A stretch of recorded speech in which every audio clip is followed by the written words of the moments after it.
செய்யலாம். ரெடி. அடுத்தது டக்குன்னு மாவை 200 கிராம் மாவு நல்லா கட்டி இல்லாமல் ஊற்றுக்கணும். பார்த்துக்கணும், தண்ணிலாம் கொஞ்சம் கொஞ்சமாக விட்டு தான் பிணையணும். 1 ஸ்பூன் நெய் விட்டுக்குவோம்.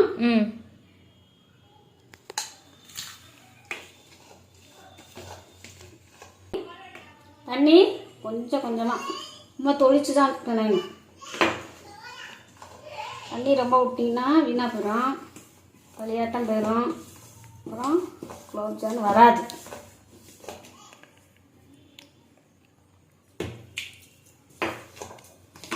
மாவு பிணைஞ்சாச்சு. உண்டை சின்ன சின்னதாக அதை அழகாக எடுக்கலாமல் உருட்டி வச்சுக்கணும். அது மாதிரி எல்லாத்தையும் உருட்டி வச்சுக்கணும். முதல்ல இப்படி உருட்டியாச்சு. இப்படி மாவு பிணைஞ்சு இப்படி உருட்டிக்கணும். 250 கிராம் ஜீனி எடுத்துக்கலாம். பார்த்துக்கணும். 1 கப்பு தண்ணி ஊற்றணும். இன்னைக்கு 1 கப் தண்ணி பார்த்துக்காங்க. 1 கப் தீனி போட்டு 1 கப்பு தண்ணி. ஏலக்காய் போட்டதா எல்லாத்தையும் ஒன்றா போட்டுக்கும். போட்டு அடுப்பில் வச்சு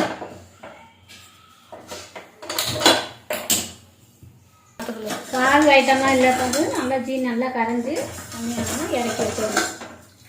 அதுக்குள்ளே இங்கே அடுப்பில் சட்டி அடுப்பில் வச்சு இதை பொரிச்சு எடுத்துருவோம். எண்ணெய் எங்கப்பா ஊற்றுவோம். ரீஃபைண்ட் ஆயில் இப்படி பார்த்துக்கணும்.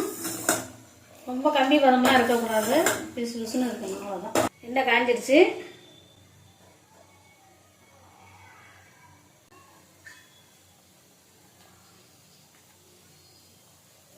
போட்டுக்கலாம். 4 நாள் 5 போட்டு எடுத்துக்கோங்க. எண்ணெய் கொஞ்சம் தானே இருக்குது. அவ்வளோதான். இது 5 உருண்டை அவ்வளோதான். இது 5 போட்டுக்கோங்க. பார்த்துக்கோங்க. நல்லா பார்த்து சிம்மில் வச்சுக்கணும். சிம்மில் வச்சு தான் பொரிக்கணும்.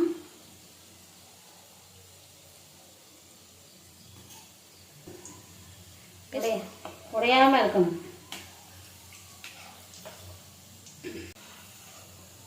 ரொம்ப பண்ணக்கூடாது, உடஞ்சிடும். ப்ரௌன் கலரில் இருக்கணும்.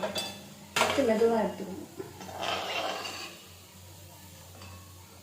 நல்லா கட்டி விட்டு எடுத்துக்கணும்.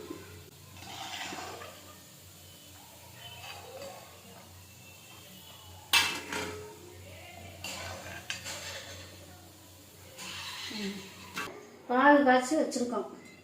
வடிகட்டி ஏலக்காய் போட்டு பாகு காய்ச்சி வச்சுருக்கோம். உள்ளே போட்டுடணும். வெதுன்னு சூட்டில் போடணும், மறந்துடாதீங்க.